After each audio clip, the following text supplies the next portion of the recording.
네, 성도 여러분, 오늘 수요일 29일입니다.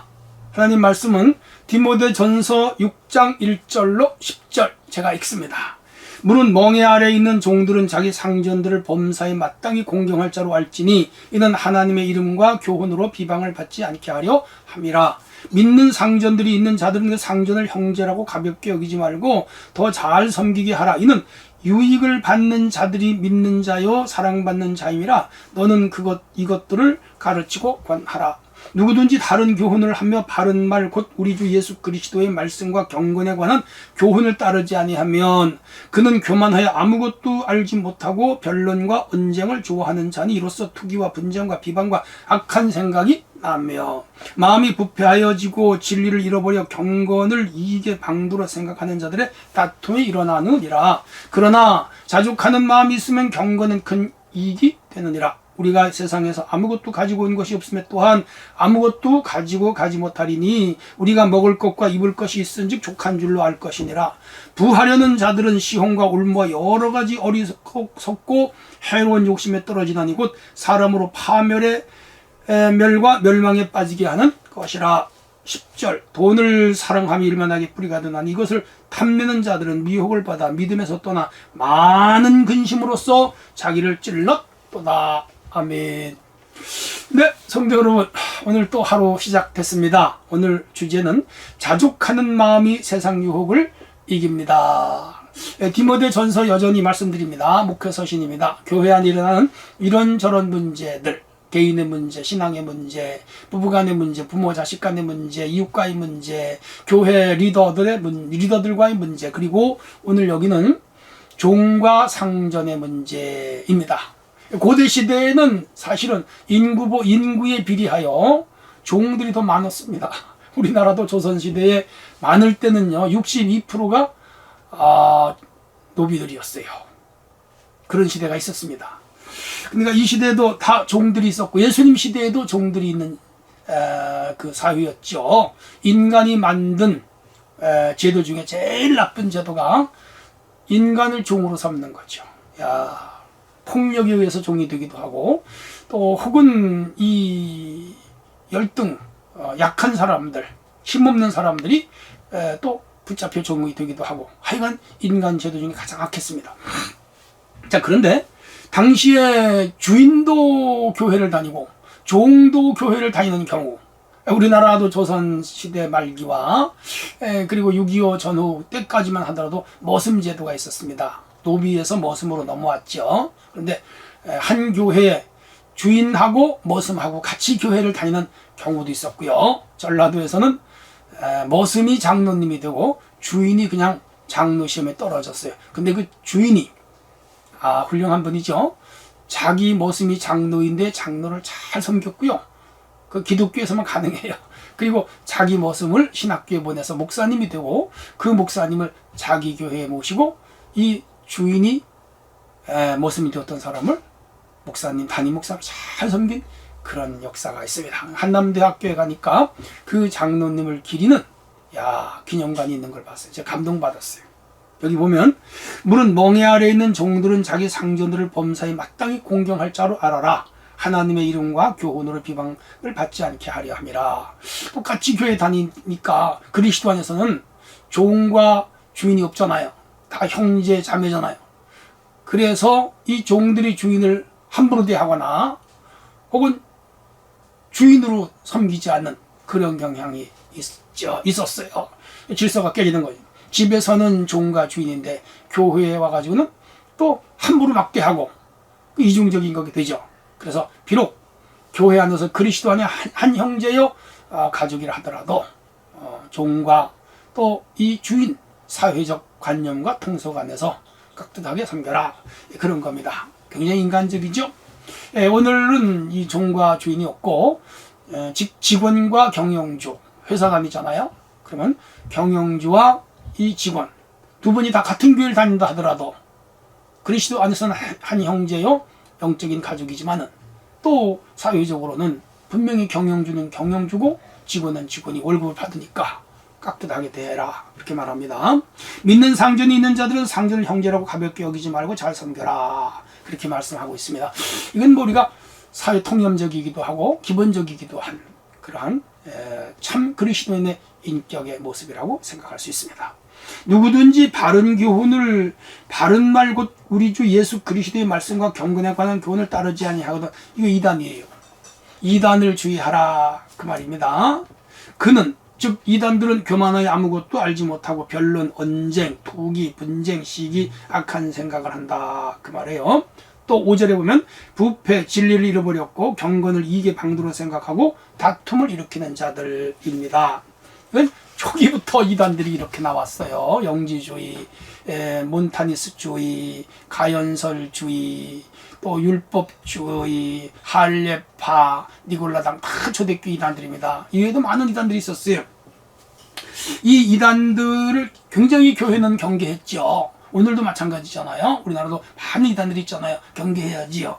왜냐하면 그들은 자기 자랑을 일삼습니다. 우리는 예수님만 자랑해야 돼요. 추상적 개념을 가지고 어떤 이론에 창념하는데 그 이론도 정확하지 않아요. 속아 넘어가죠, 사람들이. 그 다음 그들의 연설은 실제적인 것이 아니고 굉장히 추상적이고 혹은 종말론적이고 그런 걸 가르쳐요. 사람들이 미혹의 영을 따라가는 거죠.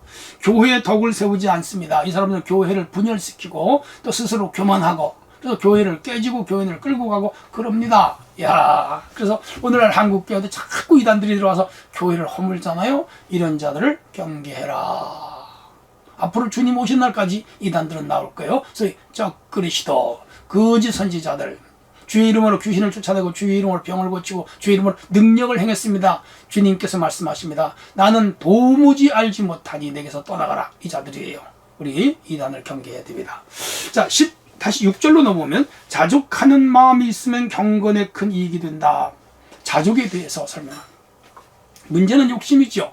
야고보서 욕심이 잉태한 즉 죄를 낳고 죄가 장성한 즉 뭐를 낳아요? 사망을 낳지요. 그래서 우리 기독교 신앙의 적은 욕심입니다. 언제나 있는 것으로 만족하고 지금 현실로 감사해야 돼요. 올려도 너무 보며 살지 말고 너무 과거에 집착하지 말고 현재 그냥 하나님께 감사. 그래서 바울은 범사에 감사하라 항상 기뻐하라 쉬지 말고 기도하라. 진리예요. 그리스도 예수 안에서 너희를 향하신 하나님의 뜻이다. 그래요. 그 뜻을 따라가야 돼요. 우리가 세상에 아무것도 가지고 온 것이 없음에 또한 아무것도 가지고 가지 못한다. 공술의 공수거야. 그래요. 최준의 노래도 있죠. 빈손 들고 왔으니 빈손 들고 간다. 일찍이 욥이 말했죠. 주신도 여호와 가져가시도 여호와 여호와께 영광을 돌릴지라. 대단한 사람입니다. 그러므로 물질은 필요하죠. 특별히 자본주의 사회에서 돈이 없으면 어떻게 살겠어요. 반드시 필요하지만 그러나 물질은 어디까지나 수단이지 그것이 삶의 목적은 아니다. 우리 삶의 목적은 먹든지 마시든지 무엇을 하든지 누구 영광? 하나님 영광을 위하여 사는 거지요. 성도 여러분, 그러므로 물질은 중요하지만 이 세상에 소망을 두지 말고 하늘에 소망을 두면서 살아가야 됩니다. 8절 우리가 먹을 것과 입을 것이 있은즉 족한 줄로 알 것이니라. 현재 감사라 이 말이죠.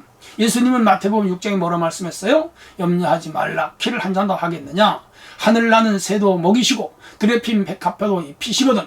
하물며 너희일까 보냐. 무엇 먹을까 무엇을 입을까 무엇을 마실까 염려하지 말라. 이방인들이 구하는 것이니라. 너희는 내일은 내일 염려하라. 한날 괴로움은 그날에 족하니라. 그러므로 무엇이냐. 너희는 먼저 그의 나라와 그의 의를 구하라. 이 모든 것을 너에게 더하시리라. 대단하시죠? 그래요. 성도 여러분, 신앙이 깊어질수록 오늘에 감사하고 그리고 불평하지 않고 먹을 것 입을 것에 너무 창념하지 않습니다. 9절 부하려는 자들은 시험과 울무와 여러 가지 어리석고 해로운 욕심에 떨어지다니 곧 사람으로 파멸에 이르게 하고 멸망에 빠진다. 무섭죠? 예, 돈을 버는데 수단 방법을 가리지 아니하는 자들. 왜? 삶의 목적이 물질이기 때문에.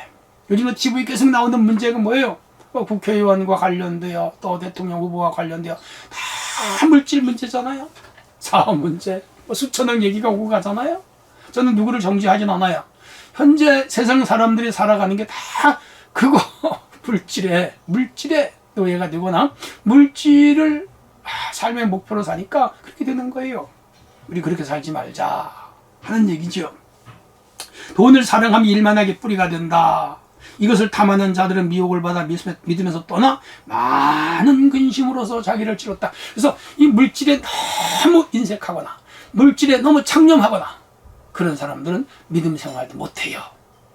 결국 하나님을 떠나고 교회를 떠나요. 불행한 사람들이시죠. 들이죠. 여기 물질에도 조금 생각하겠어요. 마귀의 시험에 걸립니다. 물질에 너무 창념하거나 돈의 삶의 목적을 둘 때 그렇게 된다는 것이죠. 예수님을 마귀가 제일 먼저 시험하잖아요. 돌로 떡을 만들어 먹어라. 떡이 뭐예요? 돈이에요. 경제예요. 물질이에요. 자본이에요. 예수님 안 걸리시잖아요. 걸려넘으시지 않아요. 사람이 떡으로 사는 게 아니라는 거죠. 하나님의 입으로 나오는 말씀으로 산다. 우리는 영적인 것, 영원한 걸 추구하지 이 세상 것을 추구하면 안 된다 이거지요. 영혼의 눈을 어둡게 해요. 침륜에 빠져요. 그리고 이 물질을 사랑하는 자들은 만족함이 없어요. 돈을 보면 더 벌고 싶고 10억이면 100억, 100억이면 1000억 갖고 싶어요. 그 욕망을 어떻게 제어해요? 복음만이 제어할 수가 있는 것이죠. 이기적 경쟁으로 가득 우리가 경쟁해야죠. 그런데 선의의 경쟁이어야 되는데 이들은 이기적 경쟁입니다. 뿐만 아닙니다. 재물이 주는 행복은 일시적인데 그 일시적이고 찰나적인 것을 찾아가는 거라 불행하게 됩니다. 더 나가서 이 물질은 죄로 우리를 인도해요. 무섭습니다. 그리고 결국은 우리를 파멸로 이끌어갑니다. 그러므로 참 소망은 하나님께 두어야 돼요. 영원한 천국에 두어야 됩니다. 좀 가난하면 어때요? 덜 가지면 어때요? 그래요. 조금 덜 좋은 집에 살면 어때요? 조금 덜 좋은 차를 타면 어때요? 조금 덜 좋은 옷을 입으면 어때요? 외적으로 꾸미는 게 그 사람이 아니고 내면적으로 가득 찬 것이 그 사람이잖아요. 우리 안에 예수님이 계시고 복음이 있고 진리가 있고 그리스도 안에서 성령이 계시고 또 말씀 안에 인격이 다 다듬어진 게 그게 중요한 것이지 물질을 많이 가지고 잘 꾸미는 게 무슨 소용이 있는 거예요. 그럼 오늘 초대교회 많은 사람들이 부하려는 시험 돈을 사랑함에 그만 신앙으로 파멸한 사람들이 많은 걸 바울이 보면서 안타까웠죠. 성도 여러분, 자족하는 것이 최고입니다. 그리고 세상의 유혹들을 이기면서 살아야 됩니다. 오늘 하루도 복된 날 되시기를 바랍니다. 하나님 감사합니다. 자족하는 마음이 세상 유혹을 이긴다 그랬으니 주여 오늘 우리 마음속에 있는 것으로 감사하고 현재로 만족하게 하옵소서. 예수님 이름으로 기도합나이다. 아멘.